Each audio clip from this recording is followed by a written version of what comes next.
ಸರ್ಸೆ ನಿನ್ನ ಸೆರಗ ಸರ್ಸೆ ಒಳಗೆ ಹೊರಗೆ ಚೆಲ್ಲುತ್ತೆ ಒರೆಸ್ಕೊಂಡೋಗು. ಏನಿದೆಲ್ಲ? ಇದೆಲ್ಲ ಒಂದು ಸಾಹಿತ್ಯನ ಇಷ್ಟು ಅಶ್ಲೀಲತೆಯಿಂದ ಕೂಡಿದೆ. ಇದು ಇಲ್ಲಿವರೆಗೂ ಬಂದಂತಹ ಕನ್ನಡ ಇಂಡಸ್ಟ್ರಿ ಮಟ್ಟಿಗೆ ಇಲ್ಲಿವರೆಗೂ ಒಂದು ಅಶ್ಲೀಲವಾದಂಥ ಸಾಂಗ್ಸ್ಗಳು ಪದಗಳು ಅಂತ ಏನಾದರೂ ಬಂದಿರುತ್ತಲ್ಲ, ಅದು ಇಲ್ಲಿವರೆಗೂ ಬಂದಿರೋದ್ರಲ್ಲಿ ಇದು ನಂಬರ್ 1 ಅಂತ ಹೇಳೋದಕ್ಕೆ ಇಷ್ಟಪಡ್ತೀನಿ. ಅಷ್ಟು ಕೆಟ್ಟದಾಗಿದೆ. ಸೊ KVN ಪ್ರೊಡಕ್ಷನ್ ಅವರ KD ಅನ್ನೋ ಒಂದು ಸಿನಿಮಾದಲ್ಲಿ ಬಂದಿರೋಂಥ ಒಂದು ಸಾಂಗ್ ಇದು. KVN ಅಂದ ತಕ್ಷಣ ತುಂಬ ಜನಕ್ಕೆ ಟಾಕ್ಸಿಕ್ ಕೂಡ ನೆನಪಾಗುತ್ತೆ.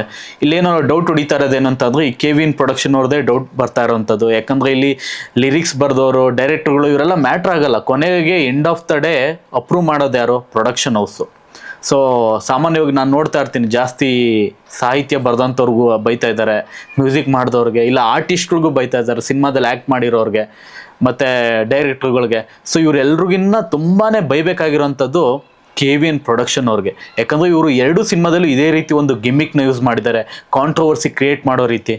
ಸೊ ಮೊದಲನೇದಾಗಿ ಈ ಥರ ಒಂದು ಕಾಂಟ್ರವರ್ಷಿಯಲ್ ಅನ್ನೋದಕ್ಕಿಂತ ಈ ಥರ ಕೆಟ್ಟದಾಗಿ ಸಿನಿಮಾಗಳನ್ನ ಮಾಡಿದ್ರೆ ಅಥವಾ ಕೆಟ್ಟ ಸಾಹಿತ್ಯನ ಬಳಸಿ ಸಿನಿಮಾ ಮಾಡಿದ್ರೆ ನೆಕ್ಸ್ಟ್ ಏನಾಗುತ್ತೆ, ಏನು ಬ್ಯಾಡ್ ಇಂಪ್ಯಾಕ್ಟ್ನ ಬೀರುತ್ತೆ ಸಮಾಜದ ಮೇಲೆ ಅಂತ ನೋಡೋಣ. ಮೊದಲನೇದಾಗಿ ಈ ರೀತಿ ದೊಡ್ಡ ಪ್ರೊಡಕ್ಷನ್ ಹೌಸು, ಸ್ಟಾರ್ ಕ್ಯಾಸ್ಟು, ದೊಡ್ಡ ಇಂಡಸ್ಟ್ರಿ ಇಟ್ಕೊಟ್ಟಿರೋಂಥ ಡೈರೆಕ್ಟ್ರುಗಳೇ ಅವ್ರ ಸಿನಿಮಾನ ಗೆಲ್ಸೋದಕ್ಕೋಸ್ಕರ ಈ ರೀತಿ ಚೀಪ್ ಗಿಮಿಕ್ಗಳನ್ನ ಯೂಸ್ ಮಾಡ್ತಾ ಇದ್ದಾರೆ. ಈ ಥರ ಅಶ್ಲೀಲ ಸಾಹಿತ್ಯ ಅಥವಾ ಇನ್ನೊಂದಷ್ಟು ಗಿಮಿಕ್ಗಳನ್ನ ಮಾಡ್ತಾ ಇದ್ದಾರೆ ಅಂತ ಈ ಸಣ್ಣ ಪುಟ್ಟ ಸಿನಿಮಾ ಮಾಡೋರಿಗೆ ಅರ್ಥ ಆಯಿತು ಅಂತ ಅಂದರೆ, ಅವ್ರಿಗೆ ಅನಿಸ್ತು ಅಂದರೆ ಅವ್ರೇನು ಮಾಡ್ತಾರೆ, ನಾಳೆ ದಿನ ಎಲ್ಲರೂ ಕೂಡ ಇದನ್ನೇ ಮಾಡ್ತಾರೆ. ನೆಕ್ಸ್ಟ್ ಅವರೆಲ್ಲ ಅವ್ರ ಸ್ಕ್ರಿಪ್ಟ್ ಮೇಲೆ, ಅವ್ರ ಸಿನಿಮಾ ಮೇಲೆ ನಂಬಿಕೆನೇ ಇಡೋದಿಲ್ಲ ಅವರು. ಯಾಕಂದ್ರೆ ಅವ್ರಿಗೆ ಒಂದು ನಂಬಿಕೆ ಅನ್ನೋದೇ ಹೋಗ್ಬಿಡುತ್ತೆ. ಈ ರೀತಿ ದೊಡ್ಡ ಸಿನಿಮಾ ಮೇಕರ್ಸ್ಗಳೇ ಈ ರೀತಿ ಗಿಮಿಕ್ ಮಾಡ್ಬಿಟ್ಟು ಸಿನಿಮಾ ಓಡಿಸ್ತಾ ಇದ್ದಾರೆ, ನಮ್ದೆಲ್ಲ ಸಿನಿಮಾ ಓಡಲ್ಲ ಅಂದ್ರೆ ಅವ್ರ ಕಂಟೆಂಟ್ ಮೇಲೆ ಅವ್ರ ನಂಬಿಕೆನೇ ಬಿಟ್ಬಿಡ್ತಾರೆ. ಅವರು ಕೂಡ ಈ ರೀತಿ ವಿಚಿತ್ರವಾದ ಒಂದು ಗಿಮಿಕ್ಗಳನ್ನ ಮಾಡೋದಕ್ಕೆ ಶುರು ಮಾಡ್ತಾರೆ. ಲಾಸ್ಟ್ ಟೈಮ್ ಯಾವನ ನಾಯಿ ಪೆಟ್ರೋಲ್ ಕುಡಿತೀನಿ ಅಂತ ನಾಟಕ ಮಾಡಿದ ಗಿಮಿಕ್ಕೆ ನೀವು ನೋಡಿರ್ಬೋದು. ಅವ್ರು ಬಿಡಿ, ಯಾರೋ ಹೊಸ ಮೂವಿ ಮೇಕರ್ಸು. ಈ ರೀತಿ ದೊಡ್ಡ ಪ್ರೊಡಕ್ಷನ್ ಹೌಸ್ಗಳೇ ಈ ರೀತಿ ಕೆಲಸ ಮಾಡಿದ್ರೆ ಹೇಗೆ? ನೆಕ್ಸ್ಟ್ ಟೀನೇಜರ್ಸ್ ಮೇಲೆ, ಯೂಸ್ ಮೇಲೆ ಇಷ್ಟು ಕೆಟ್ಟ ಪರಿಣಾಮ ಬೀರುತ್ತೆ ಇದು. ಯಾಕಂದರೆ ಈಗೆಲ್ಲ ಎಲ್ರಿಗೂ ಅಷ್ಟೇ ಒಂದು ಫಿಲ್ಟರ್ ಅಂತ ಇರುತ್ತೆ, ಎಲ್ಲರೂ ಒಂದು ಫಿಲ್ಟ್ರಲ್ಲೇ ಬದುಕ್ತಾ ಇರ್ತಾರೆ. ಯಾರ್ಯಾರು ಎಲ್ಲೆಲ್ಲಿ ಎಷ್ಟೆಷ್ಟು ಮಾತಾಡಬೇಕು ಅಷ್ಟು ಮಾತಾಡ್ತಾರೆ. ಹಾಗಂತ ಇವಾಗ ಫಾರ್ ಎಕ್ಸಾಂಪಲ್ ಒಬ್ಬನೇ ಇದ್ದಾಗ ಅವನಿಗೆ ಎಷ್ಟೆಷ್ಟೋ ಕೆಟ್ಟದಾಗಿ ಯೋಚನೆ ಮಾಡ್ಕೊಳ್ಬೋದು, ಇಲ್ಲ ಅವ್ನ ಫ್ರೆಂಡ್ಸ್ ಇದ್ದಾಗ ಎಷ್ಟೋ ಕೆಟ್ಟದಾಗಿ ಮಾತಾಡ್ಬೋದು. ಅದೇ ಮಾತುಗಳನ್ನ 4 ಜನದ ಮುಂದೆ ಬಂದು ಮಾತಾಡೋದಕ್ಕೆ ಸಾಧ್ಯನಾ? ಇಲ್ಲ ಅವ್ರ ಮನೆಯವ್ರ ಜೊತೆ ಮಾತಾಡೋದಕ್ಕೆ ಸಾಧ್ಯನಾ? ಹಾಗೆ ಸಾಹಿತ್ಯ ಅನ್ನೋದು ಇದೆಯಲ್ಲ, ಆ ಮಾತು ಎಲ್ಲೆಲ್ಲಿ ಮಾತಾಡಬೇಕು, ಹೇಗೆ ಮಾತಾಡಬೇಕು ಅನ್ನೋದು ತುಂಬಾ ಇಂಪ್ಯಾಕ್ಟ್ ಆಗುತ್ತೆ. ಸೊ ಈ ರೀತಿ ಸಿನಿಮಾಗಳಲ್ಲೇ ತೋರಿಸ್ಬಿಟ್ರೆ ಜನ ಏನಂತಾರೆ, ಸಿನಿಮಾದಲ್ಲೇ ತೋರಿಸ್ಬಿಟ್ಟಿದ್ದಾರೆ, ನಾವು ಪಬ್ಲಿಕ್ಕಲ್ಲಿ ಮಾತಾಡಿದ್ರೇನೋ, 4 ಜನದ ಮುಂದೆನೋ ಅದೇ ವಿಷಯ ಮಾತಾಡೋಣ. ಈ ರೀತಿ ಏನಾಗುತ್ತೆ, ಒಂದು ಜನಕ್ಕೆ ಒಂದು ಓಪನ್ ಮೈಂಡೆಡ್ ಕ್ರಿಯೇಟ್ ಆಗೋಂಥ ಚಾನ್ಸಸ್ ಜಾಸ್ತಿ ಇರುತ್ತೆ. ಯೂತ್ ಹಾಳಾಗ್ತಾರೆ ಇದರಿಂದ. ಟೀನೇಜರ್ಸ್, ಮಕ್ಕಳು ಕೈಲಿ ಇವತ್ತು ಫೋನ್ ಇದೆ ಅಲ್ವಾ, ಮಕ್ಕಳು ನೋಡ್ತಾರಲ್ಲ, ಅವ್ರೂ ಅಷ್ಟೇ 10 ವರ್ಷದ ಕೆಳಗಡೆ ಇರೋ ಮಕ್ಳಿಗೆಲ್ಲನೂ ಅಷ್ಟೇ ಡೌಟ್ ಬರೋದಕ್ಕೆ ಶುರು ಆಗುತ್ತೆ. ಅಂದರೆ ಈಗ ಆದ್ರೂ ಅಷ್ಟೇ ನೋಡಿ, ಏನು ಕೇಳ್ತೀವಿ ಅಂತಂದರೆ, ಈಗ ಮಕ್ಕಳು ನೋಡೋದೇ ಇಲ್ವಾ, ಅವ್ರಿಗೆ ಬೇರೆ ಆಪ್ಷನ್ ಇಲ್ವಾ ಅಂತ ಕೇಳ್ಬೋದು. ಬಟ್ ಇವೆಲ್ಲ ಸಿನಿಮಾದಲ್ಲಿ ಬರೋಂಥ ಸಾಂಗ್ಗಳು, ಇವೆಲ್ಲ ನಾಳೆ ದಿನ TVನಲ್ಲೂ ಡೈರೆಕ್ಟಾಗಿ ಟೆಲಿಕಾಸ್ಟ್ ಆಗುತ್ತೆ. ಹುಡ್ಕೊಂಡು ಹೋಗಿ ನೋಡೋದಕ್ಕೂ ಅವರೇ ಬಂದು ತೋರಿಸೋದಕ್ಕೂ ತುಂಬಾ ಡಿಫ್ರೆನ್ಸ್ ಇರುತ್ತೆ. ಒಳ್ಳೇದು ಅಂದ್ಬಿಟ್ಟು ಕೆಟ್ಟದನ್ನ ತೋರಿಸೋದಿದೆಯಲ್ಲ, ಅದೇ ರೀತಿ.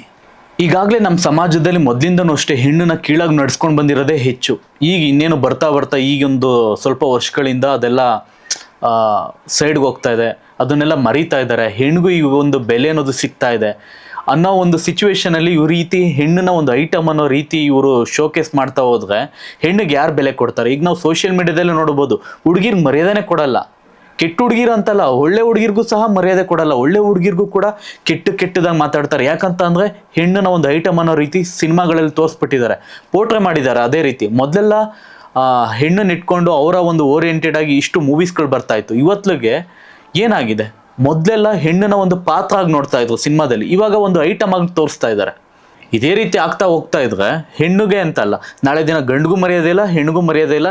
ಇವತ್ತು ಹೆಣ್ಮಕ್ಳಿಗೆ ಚೀಪಾಗಿ ತೋರಿಸ್ತಂಥವ್ರು ನಾಳೆ ದಿನ ಗಂಡು ಮಕ್ಳನ್ನು ಚೀಪಾಗಿ ತೋರಿಸ್ತಾರೆ, ಎಲ್ಲರೂ ಚೀಪಾಗಿ ತೋರಿಸ್ತಾ ಹೋಗ್ತಾರೆ. ಯಾಕಂದ್ರೆ ಅವ್ರ cinema end of the day ಗೆಲ್ಲೋದು ಇಂಪಾರ್ಟೆಂಟ್. ಅವ್ರಿಗೆ ಏನು ಬೇಕಾದ್ರೂ ಮಾಡ್ತಾರೆ. ಅದಕ್ಕೋಸ್ಕರ ಕೆಲವು ಫೇಕ್ ಫೆಮಿನಿಸ್ಟ್ಗಳು ಬೇಡದೇ ಇರೋಂಥ ವಿಷಯಗಳ ಬಗ್ಗೆ ಎಲ್ಲ ಡಿಬೇಟ್ ಮಾಡಿಕೊಂಡು ಟೈಮ್ ವೇಸ್ಟ್ ಮಾಡ್ತಿರಲ್ಲ, ನಿಜವಾಗ್ಲೂ ನೀವು ಚರ್ಚೆ ಮಾಡಬೇಕಾಗಿರೋದು, ಧ್ವನಿ ಎತ್ತಬೇಕಾಗಿರೋದು ಇಂಥ ವಿಷಯಗಳ ಬಗ್ಗೆ. ಈಗ ಯಾಕಂದ್ರೆ ನಾನು ಆಲ್ರೆಡಿ ನೋಡ್ತಾ ಇದ್ದೀನಿ, ಒನ್ ಡೇಯಿಂದ ಅಷ್ಟೇ ಮ್ಯಾಕ್ಸಿಮಮ್ ಟೈಮ್ ಹುಡುಗರೇ ಮಾತಾಡ್ತಾ ಇದ್ದಾರೆ ಈಗಲೂ ಈ ವಿಷಯದ ಬಗ್ಗೆ. ಎಷ್ಟೋ ಜನ ಹುಡುಗಿರಿದ್ರ ಬಗ್ಗೆ ತಲೆನೇ ಕೆಡಿಸ್ಕೊಳ್ತಾ ಇಲ್ಲ. ನಿಜವಾಗ್ಲೂ ಫೆಮಿನಿಸಮ್ ಅಂತ ಅಂದರೆ ಇಂಥ ವಿಷಯದ ಬಗ್ಗೆ, ಇಂಥ ವಿಷಯದಲ್ಲಿ ಈಕ್ವಾಲಿಟಿ ಕೇಳೋದು ನಿಜವಾಗ್ಲೂ ಫೆಮಿನಿಸಮ್ ಅಂತ ನಾನು ಹೇಳ್ತೀನಿ. ಅದನ್ನ ಬಿಟ್ಟು ಬೇಡದೇ ಇರೋಂಥ ವಿಷಯಗಳಲ್ಲ, ನಿಜವಾಗ್ಲೂ ಇಂಥ ವಿಷಯದ ಬಗ್ಗೆ ಧ್ವನಿ ಎತ್ತಿ. ಇದು ನಿಮಗೆ ಬೇಕಾಗಿರೋದು, ನಿಮ್ಗೆ ಆಗ್ತಾ ಇರೋಂಥ ಅವಮಾನ ಇದು. ಈ ಥರ ಕಾಂಟ್ರವರ್ಸಿಯಲ್ ಆದಾಗೆಲ್ಲ ಯಾವಾಗಲೂ ಅಷ್ಟೇ ಆ ಸಿನಿಮಾದಲ್ಲಿ ನಟಿಸಿರೋಂಥ ಆ್ಯಕ್ಟರ್ಸ್ಗಳ ಮೇಲೆ, ಡೈರೆಕ್ಟರ್ಸ್ ಮೇಲೆ, ಇಲ್ಲ ಅದರಿಂದ ಯಾರು ಪಾಪ್ಯುಲರ್ ಇರ್ತಾರೋ ಅವ್ರ ಮೇಲೆ ಮಾತ್ರ ಇದು ಹೋಗುತ್ತೆ. ಯಾಕಂದರೆ ಇದರಲ್ಲಿ ಎಲ್ರಿಗೂ ಈಕ್ವಲ್ ಶೇರ್ ಅಂತ ಇರುತ್ತೆ. ಇಷ್ಟೋ ಸತಿ ಕೆಲವೊಂದು ಸಂದರ್ಭದಲ್ಲಿ ಏನಾಗುತ್ತೆ ಅಂದರೆ ಆರ್ಟಿಸ್ಟ್ಗಳು ಗೊತ್ತೇ ಇರಲ್ಲ. ಆರ್ಟಿಸ್ಟ್ಗಳು ಗೊತ್ತಿಲ್ಲ ಅಂದ್ರೆ ಗೊತ್ತಿದ್ರೂ ಅಷ್ಟೇ ಕೆಲವು ಟೈಮ್ ಅಗ್ರಿಮೆಂಟ್ಗೆ ಸೈನ್ ಮಾಡಿರ್ತಾರೆ, ಅವ್ರು ಹೇಳ್ದಂಗೆ ಕೇಳಲೇಬೇಕಾಗುತ್ತೆ. ಯಾಕಂದರೆ end of the day producer cinema ಅನ್ನೋ ಕಾರಣಕ್ಕೋಸ್ಕರ. ಸೊ ಅದರಿಂದ ನಮ್ಮ ಫೇವ್ರೇಟು, ನಮ್ಮ ಆ್ಯಕ್ಟರು, ಈ ರೀತಿ ನಾವು ನಾನು ಆಲ್ರೆಡಿ ಒಂದು ಸತಿ ಫೇಸ್ ಮಾಡಿದ್ದೀನಿ. ಹೀಗೆ ಒಂದು 1.5 year ಬ್ಯಾಕ್ ಯಾವುದೋ ಒಂದು ಸಿನಿಮಾ ಪ್ರೊಡಕ್ಷನ್ ಮೇಲೆ ವಿಡಿಯೋ ಮಾಡಿದ್ದಕ್ಕೆ ಆ ಹೀರೋ ಫ್ಯಾನ್ಸ್ಗಳು ಬಂದು ಕಮೆಂಟ್ ಆಗ್ತಾಯಿದ್ರು. ಇಲ್ಲಿ ನೋಡಿ, ಇಲ್ಲಿ ಹೀರೋ ಅನ್ನೋದು ಮ್ಯಾಟ್ರ್ ಅಲ್ಲ, ಪ್ರೊಡಕ್ಷನ್ ಹೌಸು, ಸಿನಿಮಾ ಮೇಕರ್ಸು ಅದಷ್ಟೇ ಮ್ಯಾಟ್ರ್ ಆಗುತ್ತೆ. ಯಾಕಂದ್ರೆ ಆ ಹೀರೋ ಆ ಸಿನಿಮಾದಲ್ಲಿ ಮಾಡ್ತಾ ಇದ್ದಾನೆ ಅಂತಂದರೆ ಹಣ ತೊಗೊಂಡಿರ್ತಾನಲ್ವ, ಹಣ ತಗೊಂಡಿದ್ದಾನೆ ಅನ್ನೋ ಕಾರಣಕ್ಕೋಸ್ಕರನೇ ಸಿನಿಮಾ ಮಾಡ್ತಿರ್ತಾನೆ. ಸೊ ಅವ್ನು ನೆಗೆಟಿವಿಟಿ ಬರುತ್ತೆ ಅಂತ ಗೊತ್ತಿದ್ರೂ ತಗೊಂಡಿರ್ತಾರೆ. ಸೊ ಅವ್ರಿಗೆ ಇಲ್ಲದೆ ಇರೋಂಥ ಟೆನ್ಷನ್ ನಿಮ್ಗಳಿಗೆ ಯಾಕೆ? ಇಲ್ಲಿ ಏನಿದೆಯೋ ಮ್ಯಾಟರ್ ಇಂಪಾರ್ಟೆಂಟ್. ಇಲ್ಲ ನಿಮಗೆ ನಿಮ್ಮ ಹೀರೋ ಮಾಡಿಲ್ಲ, ಬೇರೆ ಹೀರೋ ಮಾಡಿದ್ದಾನೆ ಅಂತ ಅಂದಾಗ್ಲೂ ಸಹ ನೀವು ಇದೇ ರೀತಿ ರಿಯಾಕ್ಟ್ ಮಾಡ್ತೀರಾ? ಯಾಕಂದರೆ ಇಲ್ಲಿ ನೋಡಿ, ಒಬ್ಬೊಬ್ರಿಗೂ ಒಂದೊಂದು ರೀತಿ ಮೈಂಡ್ ಸೆಟ್ ಇರುತ್ತೆ. ಕೆಲವ್ರಿಗೆ ಅಶ್ಲೀಲವಾಗಿ ಯೋಚನೆ ಮಾಡೋದು ಕೂಡ ಅಶ್ಲೀಲತೆ ಅಂತ ಅನಿಸುತ್ತೆ, ಕೆಲವ್ರಿಗೆ ಅಶ್ಲೀಲವಾಗಿ ಮಾತಾಡೋದು ಅಶ್ಲೀಲತೆ ಅಂತ ಅನಿಸುತ್ತೆ, ಇನ್ನು ಕೆಲವ್ರಿಗೆ ಪಬ್ಲಿಕ್ನಲ್ಲಿ ಅಶ್ಲೀಲವಾಗಿ ಮಾತಾಡಿದ್ರೆ ಮಾತ್ರ ಅದು ಅಶ್ಲೀಲತೆ ಅಂತ ಅನಿಸುತ್ತೆ, ಇನ್ನು ಕೆಲವ್ರಿಗೆ ಪಬ್ಲಿಕ್ಕಲ್ಲಿ ಅಶ್ಲೀಲವಾಗಿ ಬಿಹೇವ್ ಮಾಡಿದ್ರೆ ಮಾತ್ರ ಅಶ್ಲೀಲತೆ ಅಂತ ಅನಿಸುತ್ತೆ. ಸೊ ಹಂಗೆ ಒಬ್ಬೊಬ್ರಿಗೂ ಒಂದೊಂದು ರೇಂಜ್ ಅಂತ ಇರುತ್ತೆ. ಬಟ್ ಇದೆಯಲ್ಲ, ಈ ಸಾಹಿತ್ಯ, ಈ ಥರ ವಿಷಯಗಳಿದೆಯಲ್ಲ, ಇದು ಎಲ್ಲರೂ ರೇಂಜ್ನು ಮೀರಿ ಹೋಗಿರೋವಂಥದ್ದು, ಯಾರು ಕೂಡ ಒಪ್ಕೊಳ್ಳೋದಿಲ್ಲ. ಇವನ್ ನಿಮ್ಮ ಮನೇಲೇ ಹೋಗ್ಬಿಟ್ಟು ನೀವು ಈ ರೀತಿ ನೋಡಿ, ಈ ಸಿನಿಮಾದಲ್ಲಿ ಹಿಂಗಿದೆ, ಈ ಥರ ವಿಷಯ ಇದೆ ಅಂತ ಅಂದರೆ ಒಪ್ಕೊಳ್ತಾರಾ? ನಾಳೆ ದಿನ ನೀವೇ ಹೇಳಿ, ಈ ಸಿನಿಮಾ ಯಾವುದಾದ್ರೂ ಒಂದು ಮೇನ್ ಚಾನಲ್ನಲ್ಲೇ ಟೆಲಿಕಾಸ್ಟ್ ಆಗುತ್ತೆ, ಅವಾಗ ಏನು ಮಾಡ್ತೀರಾ? ಸಾಂಗ್ ಬರ್ತಾ ಇರುತ್ತೆ, ಸಿನಿಮಾ ಸೀನ್ಗಳು ಬರ್ತಾ ಇರುತ್ತೆ, ಅವಾಗ ಹೇಗಿರುತ್ತೆ? ಸಮ್ಟೈಮ್ಸ್ ಕೆಲವೊಂದು ಸತಿ ಶಾರ್ಟ್ಸ್ನ ಕಟ್ ಮಾಡ್ತಾರೆ ಬಿಡಿ, ಇಲ್ಲ ಅಂತ ಅಲ್ಲ, ಬಟ್ ಆದರೂ ಸ್ಟಿಲ್ ಇನ್ನೂ ಇದೆಲ್ಲ ಹಾಳಾಗೋಗ್ಲಿ.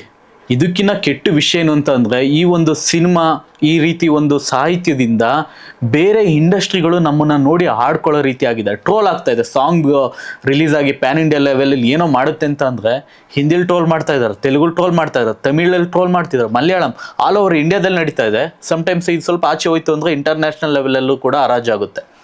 ನೀವೇನು ಅಂದ್ಕೊಳ್ತೀರಾ? ನೆಗೆಟಿವ್ ಪಾಪ್ಯುಲಾರಿಟಿಯಿಂದ ಎಲ್ಲ ಟೈಮಲ್ಲೂ ಸಿನಿಮಾ ಓಡೋದಿಲ್ಲ, ಆಯಿತಾ? ಸಿನಿಮಾದಲ್ಲಿ ಕಂಟೆಂಟ್ ದಮ್ಮಿತ್ತು ಅನ್ನೋ ಕೆಲವೊಂದು ಸಿನಿಮಾಗಳಿಗೆ ನೆಗೆಟಿವ್ ಪಾಪ್ಯುಲಾರಿಟಿ ಆಗಿದೆ, ಸಿನಿಮಾ ಓಡಿದೆ ಆದ್ರೂ, ಬಟ್ ಸ್ಟಿಲ್ ಆ ಸಿನಿಮಾದಲ್ಲಿ ಒಂಚೂರಾದ್ರೂ ದಮ್ ಇರಬೇಕು. ಅದು ಬಿಟ್ಬಿಟ್ಟು ಏನೂ ಕಂಟೆಂಟ್ ಇಲ್ದೇನೆ ನೆಗೆಟಿವ್ ಕಾಂಟ್ರವರ್ಸಿ ಮಾಡಿಬಿಟ್ಟು ನಾನು ಸಿನಿಮಾ ಗೆಲ್ಸ್ಕೋತೀನಿ ಅಂತ ಅಂದರೆ ಅದಕ್ಕಿಂತ ಹುಚ್ಚುತನ ಇನ್ನೊಂದಿಲ್ಲ. ಯಾಕಂದ್ರೆ ಅದು ಸೋಷಿಯಲ್ ಮೀಡಿಯಾ ಅಲ್ಲ. ಸೋಷಿಯಲ್ ಮೀಡಿಯಾದಲ್ಲಿ ದುಡ್ಡು ಕೊಡದೆ ಫ್ರೀಯಾಗಿ ಏನು ಬೇಕಾದ್ರೂ ನೋಡ್ತಾರೆ, ಬಟ್ ನಿಮಗೆ ಸಿನಿಮಾಗೆ ದುಡ್ಡು ಕೊಟ್ಟು ಬರಬೇಕಲ್ವ? ಸೊ ಅದು ತುಂಬಾ ಇಂಪಾರ್ಟೆಂಟು. ನಿಮ್ಮಿಂದ ಇನ್ನೊಂದು ಕನ್ನಡ ಇಂಡಸ್ಟ್ರಿ ಹಾಳಾಗ್ತಾ ಇದೆ. ಈಗ ಆಲ್ರೆಡಿ ಕನ್ನಡ ಇಂಡಸ್ಟ್ರಿ ಡೌನ್ಫಾಲ್ ಆಗಿದೆ.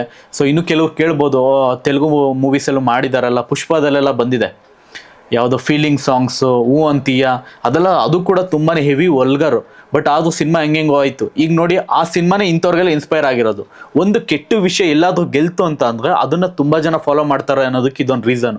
ಅಲ್ಲೇನೋ ಆಯಿತು, ತೆಲುಗು ಇಂಡಸ್ಟ್ರಿ ಪೀಕಲ್ಲಿತ್ತು, ಅವ್ರು ಸ್ವಲ್ಪ ಜಾಸ್ತಿ ಮೂವಿ ಸಕ್ಸಸ್ ಕಾಣ್ತಾ ಇತ್ತು, ಸೊ ಅದು ಮ್ಯಾಟ್ರ್ ಆಗಿಲ್ಲ. ಬಟ್ ನಮ್ಮ ಸಿನಿಮಾ ತುಂಬ ಡೌನ್ಫಾಲಲ್ಲಿದೆ, ತುಂಬ ಕೆಳಗಡೆ ಇದೆ. ಸೊ ಇಂಥ ಸಂದರ್ಭದಲ್ಲಿ ಈ ರೀತಿ ಏನಂದ್ರೆ ಏನೋ ನಾನು ಕೊಡ್ತೀನಿ, ಕಂಟೆಂಟ್ ಕೊಡ್ತೀನಿ ಅಂತ ಅಂದ್ರೆ ಆಗಲ್ಲ. ನಿಮಗೆ ಚೆನ್ನಾಗಿ ನೆನಪಿದ್ರೆ 10-15 ವರ್ಷಗಳಿಂದ ಮಲಯಾಳಂ ಇಂಡಸ್ಟ್ರಿ ಅಂತ ಕರೆದ್ರೆ ಏನಂತ ಕರಿತಾಯಿದ್ರು? ಪಾರ್ನ್ ಇಂಡಸ್ಟ್ರಿ ಅಂತ ಕರಿತಾಯಿದ್ರು ಮಲಯಾಳಂ ಇಂಡಸ್ಟ್ರಿನ.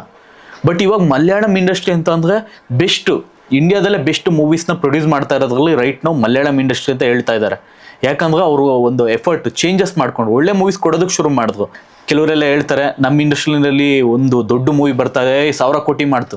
ಒಂದು ಹೇಳ್ತೀನಿ ನೋಡಿ, ಮಲಯಾಳಂ ಫಿಲ್ಮ್ ಇಂಡಸ್ಟ್ರಿನಲ್ಲಿ 1000 ಕೋಟಿ ಯಾವುದೂ ಮಾಡಿಲ್ಲ. ಇವನ್ 500 ಕೋಟಿ ಸಿನಿಮಾಗಳು ಮಲಯಾಳಂ ಇಂಡಸ್ಟ್ರಿ, ಫಿಲಮ್ ಇಂಡಸ್ಟ್ರಿಲಿ ಇಲ್ಲ. ಸೊ ಆದ್ರೂ ಏನಕ್ಕೆ ಸಕ್ಸಸ್ಫುಲ್ ಆಗಿದ್ದಾರೆ, ಅವ್ರು ಯಾಕೆ ಟಾಪಲ್ಲಿದ್ದಾರೆ ಅಂತಂದರೆ, ಯಾವುದೋ ಒಂದು ಸಿನಿಮಾ 1000 ಕೋಟಿ ಮಾಡೋದಲ್ಲ. 100 ಸಿನಿಮಾ ರಿಲೀಸ್ ಆಗುತ್ತೆ, 100 ಸಿನಿಮಾದಲ್ಲಿ 1000 ಕೋಟಿ ಒಂದು ಸಿನಿಮಾ ಮಾಡಿಬಿಟ್ಟು ಇನ್ನು 99 ಫೇಲ್ ಆದರೆ ವೇಸ್ಟು. ಅದೇ 100 ಸಿನಿಮಾನು 10 ಕೋಟಿ ಮಾಡಿದ್ರೆ ಅದು ಸಕ್ಸಸ್ಸು. ಇನ್ನು ತುಂಬ ಸಿಂಪಲಾಗಿ ಹೇಳಬೇಕು ಅಂತಂದರೆ, ಫಾರ್ ಎಕ್ಸಾಂಪಲ್ ನಾನು ಯೂಟ್ಯೂಬ್ ಚಾನಲ್ಲೇ ತೊಗೊಳ್ಳಿ, 100 ವೀಡಿಯೋಸ್ ಮಾಡ್ತೀನಿ, ಒಂದು ವೀಡಿಯೋ 1 ಕೋಟಿ ಓಡ್ಬಿಡ್ತು, ಇನ್ನು ಮಿಕ್ಕಿದ 100 ವೀಡಿಯೋಸು 100 ವ್ಯೂಸು ಬರಲ್ಲ. ಸೊ ಅವಾಗ ನಾನು ಸಕ್ಸಸ್ಫುಲ್ ಕ್ರಿಯೇಟರ್ ಅಂತ ಅನ್ಸ್ಕೊಳ್ತೀನ? ಇಲ್ಲ. ಅದೇ ಇನ್ನೊಬ್ಬ ಕ್ರಿಯೇಟರ್ ಅವ್ನು ಹಾಕೋ ಎಲ್ಲ ವೀಡಿಯೋಸ್ 50,000, 60,000, 1 ಲಕ್ಷ ಬರ್ತಿದೆ ಅಂದ್ರೆ ಅವ್ನು ಸಕ್ಸಸ್ಫುಲ್ಲು. ಕನ್ಸಿಸ್ಟೆನ್ಸಿ ಇರುತ್ತೆ. ಸೊ ಸಕ್ಸಸ್ ಅಂದರೆ ಆ ರೀತಿ. ನಮ್ಮ ಇಂಡಸ್ಟ್ರಿ ಟಾಪಿಗೆ ಹೋಗ್ಬೇಕು ಅಂತ ಅಂದರೆ ಯಾವುದೋ 1-2 ಸಿನಿಮಾ ಅಲ್ಲ, 100 ಸಿನಿಮಾಗಳು ಬರಬೇಕು, ಒಂದು ಅವರೇಜ್ ಅಂತ ಹೋಗಬೇಕು, ಒಳ್ಳೆ ಸಿನಿಮಾಗಳನ್ನ ಕೊಡ್ತಾ ಹೋಗಬೇಕು. ಮತ್ತು ಅಪರೂಪಕ್ಕೆ ಅಲ್ಲಿ ಇಲ್ಲಿ ಒಳ್ಳೆ ಸಿನಿಮಾಗಳು ಬರ್ತಾ ಇರ್ತಾ, ಆ ಥರ ಒಳ್ಳೆ ಸಿನಿಮಾಗಳು ಬಂದಾಗ ಗೆಲ್ಲಿಸಲೇಬೇಕು, ನೋಡಲೇಬೇಕು. ಆ ಥರ ನೋಡೋದೇ ಇಲ್ಲ ಎಷ್ಟೋ ಜನ. ಅದ್ರ ಬಗ್ಗೆ ನೋಡ್ತಾರೆ ಬಿಡು, OTTಲಿ ಬಂದರೆ ಸಾಕು ಅಂತ ಅಂದ್ಕೊಳ್ತಾರೆ. ಮತ್ತು ಇನ್ನೊಂದೇನಾಗಿದೆ, ಈಗಾಗಲೇ ನೆಗೆಟಿವಿಟಿ ತುಂಬ ಸ್ಪ್ರೆಡ್ ಆಗಿಬಿಟ್ಟಿದೆ. ಕನ್ನಡ ಸಿನಿಮಾ ಅಂದರೆ ನಂಬಿಕೆನೇ ಇಲ್ಲ, ಕನ್ನಡಿಗರೇ ನಂಬಿಕೆ ಇಲ್ಲ, ಇನ್ನು ಬೇರೆ ಭಾಷೆಯವರು ಎಲ್ಲಿಂದ ನಂಬ್ತಾರೆ? ಕನ್ನಡಿಗರು ನಂಬಿದ್ರೆ ತಾನೇ ಬೇರೆ ಭಾಷೆಯವ್ರು ನಂಬೋದು. ಸೊ ಆ ರೀತಿ ಆಗ್ಬಿಟ್ಟಿದೆ. ಈ ರೀತಿ ಕೆಟ್ಟು ಅಶ್ಲೀಲವಾದಂಥ ಸಾಹಿತ್ಯ ಸಿನಿಮಾಗಳು ಬರೋದಕ್ಕೆ ಇನ್ನೊಂದು ಮೇಜರ್ ಕಾರಣ ಏನು ಅಂತಂದರೆ ಜನರೇ, ಪ್ರೇಕ್ಷಕರಿಂದನೇ ಈ ಥರ ಕೆಟ್ಟು ಒಂದು ಸಿನಿಮಾಗಳು ಬರ್ತಾ ಇರೋವಂಥದ್ದು. ಇವತ್ತಿನ ಸಮಾಜದಿಂದನೇ ಸಿನಿಮಾಗಳು ಬರ್ತಾ ಇರೋದು. ಯಾಕೆ ಹೇಳ್ತೀನಿ ಅಂತಂದರೆ, ಇವತ್ತು ಜನ್ರೇಷನ್ ಏನಿದೆ ಅಂದರೆ ಯಾವುದೇ ಟೈಮಲ್ಲಿ ತೊಗೊಂಡ್ರು ಆ ಜನ್ರೇಷನ್ನು ಅವಾಗಿರೋಂಥ ಬಿಹೇವಿಯರು, ಕಲ್ಚರು, ಸಮಾಜ ಈಗ ವರ್ತನೆ ಮಾಡ್ತಾ ಇದೆ, ಇದ್ರ ಮೇಲೆ ಯಾವಾಗಲೂ ಸಿನಿಮಾಗಳು ಬಂದಿರೋವಂಥದ್ದು. ಮೊದಲೆಲ್ಲ ನೋಡಿ 1970s ಮೊದಲೆಲ್ಲ ಏನಾಗ್ತಾ ಇತ್ತು, ಪೌರಾಣಿಕ ಇಷ್ಟಪಡೋರು ನಾಟಕನ ಯಾವಾಗಲೂ. ಸೊ ಆ ಬೇಸ್ ಮೇಲೆ ಯಾವಾಗಲೂ ಸಿನಿಮಾಗಳು ಬರ್ತಾ ಇತ್ತು. 1970s ಬಂದಾದ್ಮೇಲೆ ಏನಾಯಿತು, ಅವತ್ಲಿಗೆ ಏನಿತ್ತು ಪರಿಸ್ಥಿತಿಗಳು, ಏನು ವಿಷಯಗಳು ನಡೀತಾ ಇತ್ತು ಸಮಾಜದಲ್ಲಿ. ಭೂತ ಏನು ಮಗ ಅಯ್ಯೋ, ಕೋರ್ಟ್ಗೆ ಅಲ್ದ್ರೆ ಏನಾಗುತ್ತೆ, ಅಣ್ಣ ತಮ್ಮದಿರು ಊರಲ್ಲಿರೋಂಥವ್ರು ಭೇದ ಭಾವ ಮಾಡ್ಕೊಂಡು ಬದುಕಬಾರ್ದು ಅನ್ನೋದು ಕೇಳಿದ್ದಾರೆ. ಬಂಗಾರದ ಮನುಷ್ಯ ಬರುತ್ತೆ, ಸಿಟಿಗೆ ಹೋಗಬೇಡಿ, ಹಳ್ಳಿ ಬಿಟ್ಟು ಸಿಟಿಯಿಂದ ಹಳ್ಳಿಗೆ ಬನ್ನಿ, ಜೀವನ ಮಾಡಿ, ರೈತರು ಎಲ್ಲ ಸಿಟಿಗೆ ಹೋಗ್ಬಿಟ್ರೆ ನಾಳೆ ಬೆಳೆಯೋರು ಯಾರು, ಈ ರೀತಿ ಒಂದು ಸಂದೇಶ ಕೊಟ್ಟಿರು. ನೆಕ್ಸ್ಟ್ 80sಗೆಲ್ಲ ಬಂತು ಅಂದರೆ ಯಾರಿಗೂ ಹೇಳಬೇಡಿ, ಉಂಡು ಹೋದ ಕೊಂಡು ಹೋದ, ಇವೆಲ್ಲ ಸಿನಿಮಾಗಳು ಏನು ಅಂದರೆ ಜನಕ್ಕೆ ಬುದ್ಧಿ ಹೇಳೋದಕ್ಕೆ ಅಂತ ಬರ್ತಾ ಇತ್ತು. ಅದೇ ರೀತಿ ಈಗಲೂ ಅಷ್ಟೇ. ಇವತ್ತಿಗೆ ಈ ರೀತಿ ಸಾಹಿತ್ಯ ಬರೆಯೋದಕ್ಕೆ ಕಾರಣ ಏನಂದರೆ, ಈಗ ರೀಸೆಂಟ್ ಟೈಮ್ಸಲ್ಲೇ ನಾವು ನೋಡ್ಬೋದು, ಎಷ್ಟೋ ಜನ ಬಂದ್ಬಿಟ್ಟು ಕೆಟ್ಟವಾಗಿ ಉತ್ತರ ಕರ್ನಾಟಕದಲ್ಲಿ ಜನಪದ ಗೀತೆ ಅನ್ನೋ ಒಂದು ಇದನ್ನ ಇಟ್ಕೊಂಡು ಎಷ್ಟೋ ಜನ ಏನು ಮಾಡಿದ್ರು, ಕೆಟ್ಟ ಸಾಹಿತ್ಯನ ಯೂಸ್ ಮಾಡಿ ಬಳಸಿ ಸಾಂಗ್ಸ್ ಮಾಡಿದ್ರು. ನೆಕ್ಸ್ಟ್ ಏನಾಯಿತು, ಜನ ಅವ್ರಿಗೆ ಬೈದು ಉಗಿದ್ಬಿಟ್ಟು ಅವ್ರ ಸಾಂಗ್ಸ್ನ ಓಡದೇ ಇರೋ ರೀತಿ ಮಾಡಿ ಅವರು ಸಮಾಜದಲ್ಲಿ ಬೆಳೆದೇ ಇರೋ ಥರ ಮಾಡಿದ್ದಿದ್ರೆ ಇವ್ರಿಗೂ ಬುದ್ಧಿ ಬರ್ತಾ ಇತ್ತು. ಇವಾಗ ಏನಾಗಿದೆ, ಅವರೆಲ್ಲ ಬೆಳೆದು ಸಿಂಗರ್ಸ್ ಆಗ್ಬಿಟ್ಟಿದ್ದಾರೆ, ಎಲ್ಲ ಒಳ್ಳೊಳ್ಳೆ ಟಾಪ್ ಸಿಂಗರ್ಸ್ ಆಗ್ಬಿಟ್ಟಿದ್ದಾರೆ, ಲೈಫಲ್ಲೇ ಸಕ್ಸಸ್ ಆಗ್ಬಿಟ್ಟಿದ್ದಾರೆ. ಇದನ್ನೆಲ್ಲ ಸಿನಿಮಾ ಮೇಕರ್ಸು ಯಾವಾಗಲೂ ಅಷ್ಟೇ ನೋಡಿ ನೋಡ್ತಾ ಇರ್ತಾರೆ, ಸಮಾಜದಲ್ಲಿ ಏನು ನಡೀತಾ ಇದೆ ಪ್ರಸ್ತುತ ಅದನ್ನೇ ಅವ್ರ ಸಿನಿಮಾದಲ್ಲಿ ತೋರಿಸುವಂಥದ್ದು. ಸೊ ಇವಾಗ ಎಷ್ಟೋ ಜನದ ಮೆಂಟಾಲಿಟಿ ಏನಾಗಿದ್ರೆ ಇದೇ ಥರ ಆಗಿದೆ. ಇವಾಗ ಇದಕ್ಕೂ ಮೊದಲು ಒಂದಷ್ಟು ಡಬಲ್ ಮೀನಿಂಗ್ ಸಾಂಗ್ಸ್ಗಳು, ಅಶ್ಲೀಲವಾದಂಥ ಸಾಂಗ್ಸು, ಸಿನಿಮಾಗಳು, ಸೀನ್ ಎಲ್ಲ ಬರ್ತಾ ಇತ್ತು. ಇದೆಲ್ಲ ಸ್ಟೆಪ್ ಬೈ ಸ್ಟೆಪ್ ನಡೆಯುವಂಥದ್ದು. ಇದಕ್ಕೂ ಮೊದಲು ಯಾರೋ ಒಬ್ಬ ಸ್ವಲ್ಪ ರೇಂಜಲ್ಲಿ ಡಬಲ್ ಮೀನಿಂಗಲ್ಲಿ ಏನೋ ಮಾಡಿದ್ದ, ಅದಕ್ಕೂ ಮೊದಲು ಇನ್ನೊಬ್ಬ ಏನೋ ಮಾಡಿದ್ದ. ಸೊ ಇದನ್ನು ಒಬ್ಬ ನೋಡಿ ಇನ್ಫ್ಲುಯೆನ್ಸ್ ಆಗಿ ಏನು ಮಾಡ್ತಾ ಇರ್ತಾನೆ, ಮೇಲ್ ಬರ್ತಾ ಇರ್ತಾರೆ ಸ್ಟೆಪ್ ಬೈ ಸ್ಟೆಪ್. ಇವಾಗ ಈ ಸಾಂಗ್ನ ಹೀಗೆ ಬಿಟ್ಟರೆ ನೆಕ್ಸ್ಟ್ ಏನು ಮಾಡ್ತಾರೆ, ಇನ್ನೂ ಓಪನ್ ಆಗಿ ಹೇಳ್ತಾನೆ ನೆಕ್ಸ್ಟ್ ಇನ್ನೊಂದು ಯಾವುದೋ ಒಂದು ಸಾಂಗಲ್ಲಿ. ಸೊ ಹಾಗೆ ಯಾವುದು ಕೂಡ ಒಂದೇ ಸತಿ ಆಗಲ್ಲ. ಸಣ್ಣ ವಿಷಯಗಳಿಂದನೇ, ಸಣ್ಣ ಸ್ಟೆಪ್ಪಿಂದನೇ ಈ ರೀತಿ ಚೇಂಜಸ್ ಆಗ್ತಾ ಹೋಗುವಂಥದ್ದು. ಸೊ ಈಗಲೇ ಆದಷ್ಟು ಆವಾಗಲೇ ಹೇಳ್ದಂತೆ ಯಾರ್ಯಾರು ನಿಜವಾಗ್ಲೂ ಫೆಮಿನಿಸಮ್ ನಾನು ಮಾಡ್ತೀನಿ, ನಾನು ಫೆಮಿನಿಸ್ಟ್ ಅಂತ ಹೇಳ್ಕೊತಿರೋ ಇಂಥ ವಿಷಯಗಳ ಬಗ್ಗೆ ನೀವು ಗಮನ ಕೊಡಿ. ಇದು ತುಂಬಾ ಇಂಪಾರ್ಟೆಂಟು. ಯಾಕಂದರೆ ಹೆಣ್ಮಕ್ಳನ್ನ ಕೆಟ್ಟದಾಗಿ ತೋರಿಸೋಂಥದ್ದು, ಮೊದಲೆಲ್ಲ ಸಿನಿಮಾಗಳು ಬರ್ತಾಯಿತ್ತು, ಹೆಣ್ಮಕ್ಳನ್ನ ತುಂಬ ಚೆನ್ನಾಗಿ ತೋರಿಸ್ತಾ ಇದ್ರು. ಅವ್ರ ಕಷ್ಟಗಳಾಗಿರ್ಬೋದು, ಅವರು ಸಮಾಜದಲ್ಲಿ ಮೆಟ್ಟಿ ನಿಲ್ಲುವಂಥದ್ದಾಗಿರ್ಬೋದು. ಇವತ್ತಿಗೆ ಆ ಥರ ಸಿನಿಮಾ ಇಲ್ಲ. ಯಾವ ಸಿನಿಮಾದಲ್ಲಿ ತಾನೇ ಹೀರೋಯಿನ್ಗೆ ಪ್ರಾಮುಖ್ಯತೆ ಇದೆ?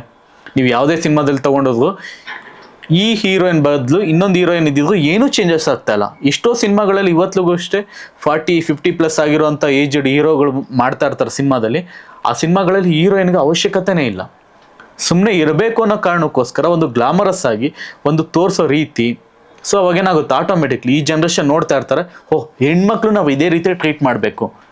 ವಿಲನ್ ಮಾಡಿದ್ರೆ ಹರಾಸ್ಮೆಂಟು, ಹೀರೋ ಮಾಡಿದ್ರೆ ಫ್ಲರ್ಟಿಂಗು, ಈ ರೀತಿ ಏನು ತೋರಿಸ್ತಾ ಹೋಗ್ತಾ ಇದ್ರೆ ಏನಾಗ್ತಾ ಇರುತ್ತೆ, ಯೂತ್ಸ್ ಅದನ್ನೇ ಕಲಿತಾರೆ, ಅದನ್ನೇ ಇಟ್ಕೊಳ್ತಾರೆ. ಸೊ ಆದಷ್ಟು ಎಲ್ಲರೂ ಏನಿದ್ದೀರೋ ದಯವಿಟ್ಟು ಈ ಥರ ವಿಚಾರಗಳ ಬಗ್ಗೆ ಗಮನ ಕೊಡಿ. ಯಾಕಂದರೆ ಸಣ್ಣ ವಿಷಯಗಳೇ ಮುಂದೆ ದೊಡ್ಡ ವಿಷಯ ಆಗುವಂಥದ್ದು. ಬಟರ್ಫ್ಲೈ ಎಫೆಕ್ಟ್ ಅಂತ ಕೇಳಿದ್ದೀರಲ್ಲ, ಅದೇ ರೀತಿ ಯಾವನೊಬ್ಬ ಸೋಷಿಯಲ್ ಮೀಡಿಯಾದಲ್ಲಿ ಒಬ್ಬ ಸಣ್ಣ ವ್ಯಕ್ತಿ ಅಮ್ಮ ಅಕ್ಕ ಅಂತ ಅಶ್ಲೀಲ ಬಳಸ್ತಾ ಇದ್ದಾನೆ, ಅಂಥವನ್ನೆಲ್ಲ ಬೆಳೆಸೋದಕ್ಕೆ ಹೋಗ್ಬೇಡಿ. ಅವನಿಗೆ ಏನು ಸಿಗಬೇಕು ಅದನ್ನು ಅವಾಗಲೇ ಕೊಟ್ಬಿಡಿ. ಅಂಥ ವ್ಯಕ್ತಿಗಳು ಬೆಳೆದಾಗ್ಲೇ ಈ ರೀತಿ ನಮಗೆ ಸಮಾಜದಲ್ಲಿ ಹೋಗ್ತಾ ಹಾಳಾಗುವಂಥ ವಿಷಯಗಳು ಸಿಗುವಂಥದ್ದು. So thank you. ವಿಡಿಯೋ ನೋಡಿದವ್ರಿಗೆಲ್ಲ ಒಳ್ಳೆಯವ್ರಿಗೆಲ್ಲ ಒಳ್ಳೇದಾಗಲಿ, ಕೆಟ್ಟ ನನ್ನ ಮಕ್ಳಿಗೆಲ್ಲ ಕೆಟ್ಟದಾಗಲಿ ಅಂತ ಬಯಸ್ತಾ ಈ ವಿಡಿಯೋನ ಇಲ್ಲಿ ಮುಗಿಸ್ತಾ ಇದ್ದೀನಿ.